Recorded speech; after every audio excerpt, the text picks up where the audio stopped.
Hey guys, welcome back to another Tying Tuesday with AvidMax. My name is Kaie, and today we're going to be tying up the Gartside Sparrow. Classic pattern by Jack Gartside. Uses a lot of natural materials. His original one used basically just the rump of a pheasant tail, and that's what we're going to use today too. So we got the Firehole 718 size 10 in the vise. I'm using some 70 denier ultra thread in olive brown.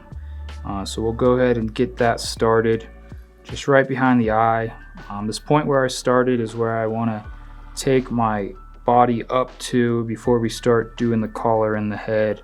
Just a good reference point so you don't crowd the hook or short it.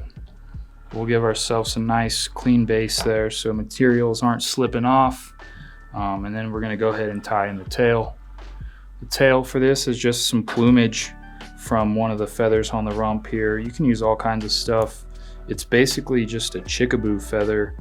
So if you have some chickaboo, marabou, the end of like a coq de leon feather has it, partridge has it under its feathers. You can really use a lot of different things here. So if you don't have access to a whole pheasant rump, which I know can be kind of hard to get, I don't know that I've ever actually seen one in a fly shop. You can get really creative with this pattern and use a lot of different materials. So we've got my tail pinched off there. I'm gonna go ahead and trim the back off just to give myself a good tie-in point. You want your tail to be about the third the length of the shank on this fly. If anything, err on the side of long rather than short. You definitely want to be able to see that it has a tail. So we'll go ahead and tie that in and clean it up a bit. So this is a fly Jack Gartside created on the Madison River out in Montana, where a lot of really good patterns have been developed. He wanted something that he could fish as multiple things. He was tired of changing his fly for every situation, every different run he came up on the river. So he really wanted something that could be versatile and be almost whatever you wanted. Nymph, streamer, or even, grease it up with floatant and use it as a grasshopper pattern. So I think he nailed it with this. It's a really good looking fly, and it looks different depending on how you fish it. If you're fishing it as a nymph, it's really buggy and the feathers kind of pulsate and spread out. If you're fishing it as a streamer, it slicks back really nicely and almost looks like a little minnow or fry pattern. And one of my favorite ways to fish it is on top with a little floatant or dry grease on it.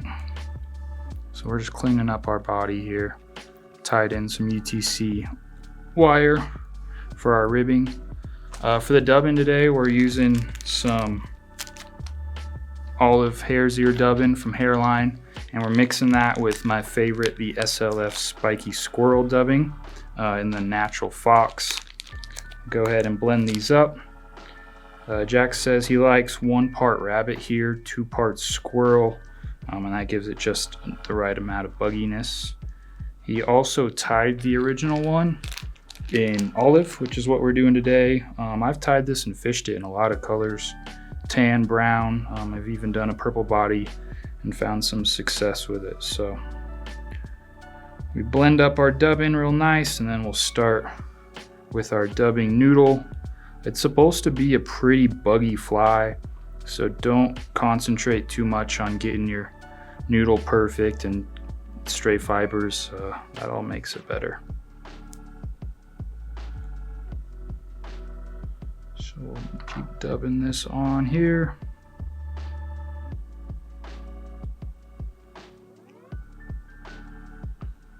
And start bringing it forward. You want to build a slight taper here, nothing too aggressive.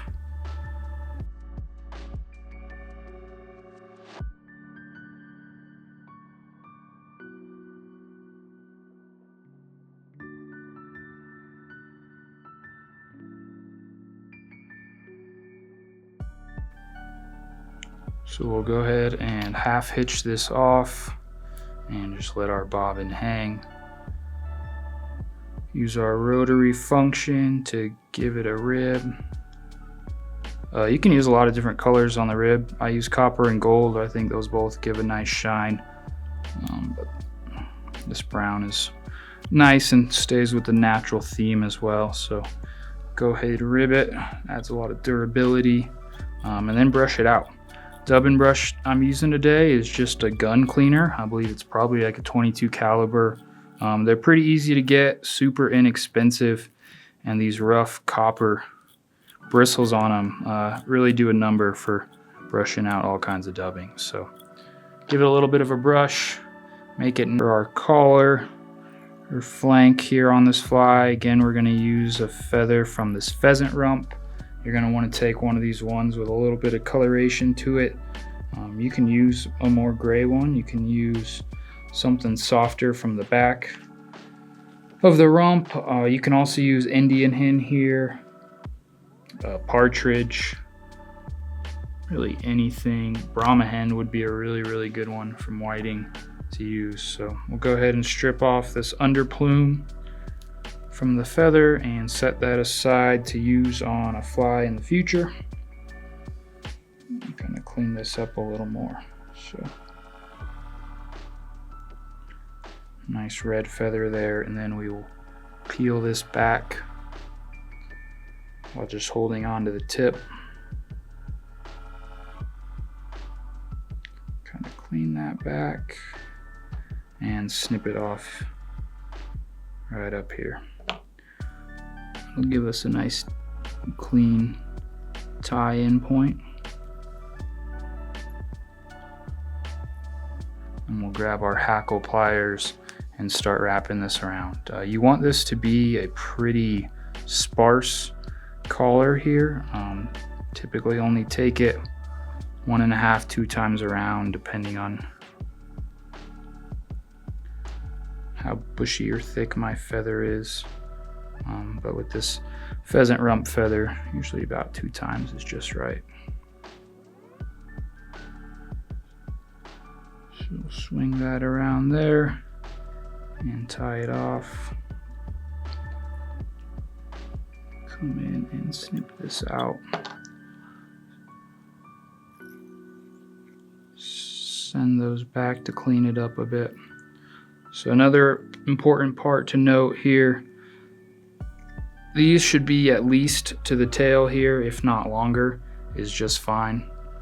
You want them to do a lot of moving and pulsating when you're kind of drifting this dead as a nymph, and they pull back and looks really sleek when you're using it as a streamer. So we'll clean that up and get it ready for our last feather, which is going to be the head of the fly. This is one of my favorite feathers. Kind of hard to get. Once again, it's just one of these under feathers here from the Phesant Rump. A really thin, kind of fragile feather, so it can be frustrating and tough to work with. But go ahead and strip a little off the bottom. Give yourself some of that to grab onto and tie in. Again, if you don't have this feather, you can use a couple different things for this part. You can make a little dubbing loop and bring in some of this stuff that you ripped off of the plume that you use as tail and kind of spin it into a dubbing loop or split thread technique. That would be my #1 way to do it if you don't have this. I think that partridge has this feather on it, maybe a couple other birds, but it's a really cool piece. So real fragile, we're gonna wanna be super gentle as we pinch this off here with our hackle pliers and start wrapping it around. I like to wet my fingers and brush this back. Now we broke off, but it's all right. Give us plenty of feather to just keep going.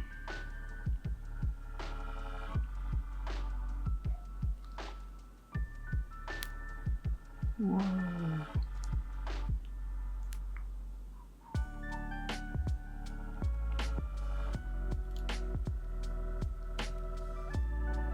And just keep pushing that back as you go.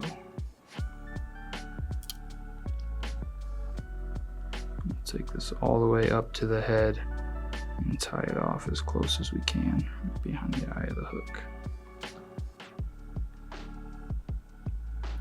Get in and snip that out. And we'll clean it up a little.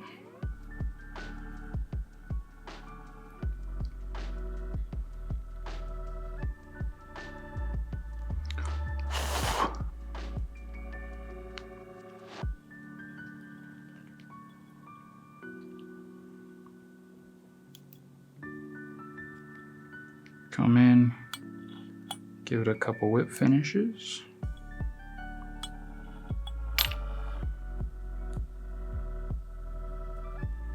And there you have it, Gartside Sparrow. Not the easiest fly to tie. Uses a lot of awesome natural materials. A lot of substitutes you can use for it as well. I really love fishing this in brook trout streams, slapping it on the top as a hopper. If you don't get any takes, strip it a couple times and you're sure to find something.